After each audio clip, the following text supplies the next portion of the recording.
Groundbreaking ng road network at ceremonial turnover ng solar lamps at iba pang pasilidad. Sabay-sabay na isinagawa sa liblib na barangay sa Iligan City. May detalye si Jeffriel Lumactod.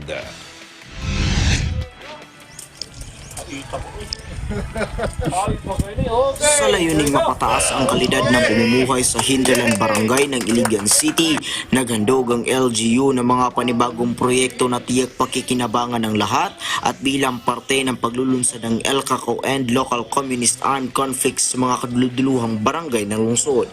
Ito ay pinangunahan ni na Councilor Ayan Oy, Elizabeth Bona, Colonel Charlemagne Batayola Jr., Colonel Ireneo Sebastian at iba't ibang mga national government agencies at mga local government unit. Ang konstruksyon ng road network ay pangungunahan ng 55th Engineer Brigade kasama ang City Engineers Office ng Iligan City. Nag-collaborate kami para maayos yung isang problema dito sa hinterlands ng Iligan, dito sa Barangay Dulag, papunta doon sa Kanilangan and Panoroganan. One of our battalions, yung 554 Engineer Battalion, magre-rehabilitate ng road, barangay road from Dulag to Panoroganan.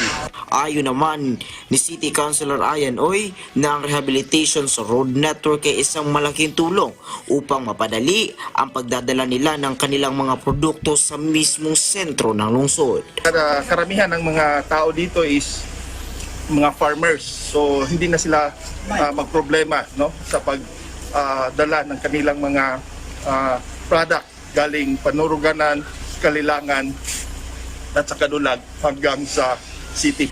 Habang nag-turnover naman ang ACORD, isang non-government organization ng 400 solar lamps, 9 solar streetlights, 6,000 na sabon at 4 na toilet bowl dahil ang mga tao daw sa lugar ay nakaranas ng displacement.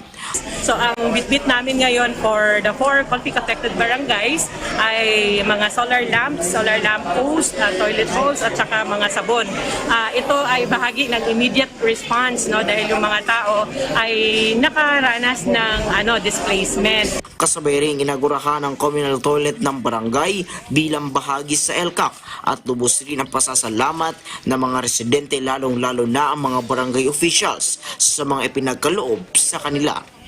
Mula dito sa Iligan City, para sa Eagle News, Jeffrey Lumactod. We live in interesting times.